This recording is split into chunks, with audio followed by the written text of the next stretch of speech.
Hey, Jonathan, I asked this question of all Alabama players that come on this program. I feel, we've got ourselves quite the collection of people that I've asked this question to. The most pissed off you ever made Nick Saban is what, Jonathan? The most pissed off I ever made Coach Saban was in training camp my freshman year.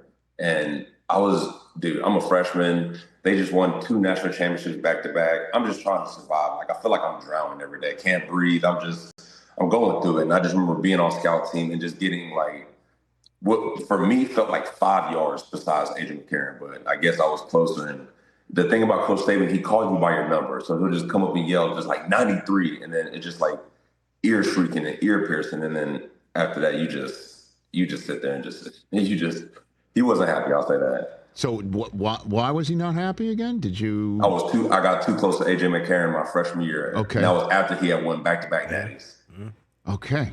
And so he aired you out. We had Robbie Oots on the program yesterday because we're going through some prospects that I saw at the combine that I wanted to talk to. He was one of them.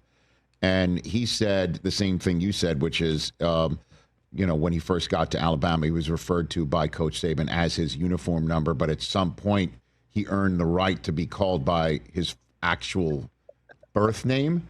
Do you remember that moment when you were no longer just a number to Nick Saban? To be honest, I don't remember that, but the one thing I will never forget, it was like my junior year, and I had 2 sacks in the game. And Coach Saban doesn't give out compliments often, but when he does, you never forget it. And I just remember him coming up and be like, "You played really well," and walked away. And I was like, "Wow, that was honestly one of the best feelings in the world." Well, one of the best feelings in the world. You just said that off the cuff. Literally came up to me, "You played really well last game," and walked away. And I was like, "Dang, right there, skip the beat." That'll do it. And what's your memory of the national championship game? On that monster 85 combined points game against Clemson, Jonathan? Do you want to know there's 2 things that I remember about that game. After we won that game, on the plane ride home, he was emailing recruits and like on the phone with recruits. And I was just like, dude, we just won the natty. Like, he never rests. And I kid you not, the next day we had a meeting as a team, or I think it was 2 or 3 days later. Mm-hmm. And he comes up and he says, "Seniors who are leaving, that is how you end the season, or that's how you end your career at Alabama with the national championship. I'm very proud of you.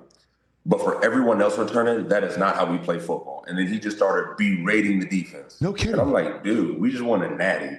But I mean, yeah, he was actually pretty pissed off. So I just remember getting tongue lashed after winning the natty for giving up 40.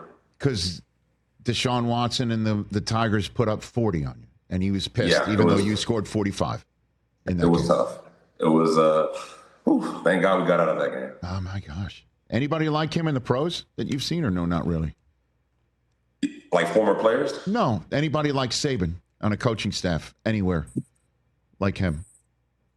It's tough because, I mean, when I was in college, it was brutal. Yeah, 2-a-days. We weren't getting paid. And it's just like you're 18 years old, bright-eyed, bushy-tailed. But then you're in the NFL, and it's like I'm 30 with 2 kids, a mortgage.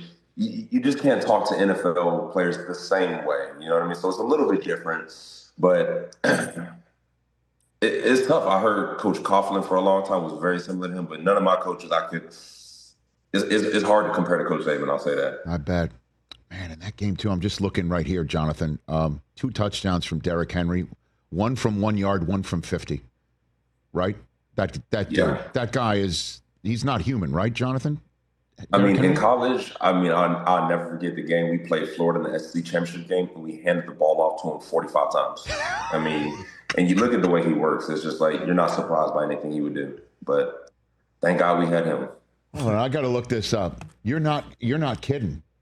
With that SEC championship game, I think he had like 45 carries for like 230 yards. It was absolutely insane. By the way, I just called it up. 44 carries, 189 yards, and a touchdown. 44. That's a grinder of a game. 44 carries and 180 yards. That means it's 3 yards in a cloud of dust every run. And the Tuscaloosa cold tub, I imagine, right? Afterwards? Yeah. Wow. Catch the Rich Eisen Show live weekdays from 12 to 3 p.m. Eastern on Roku Sports Channel in the U.S.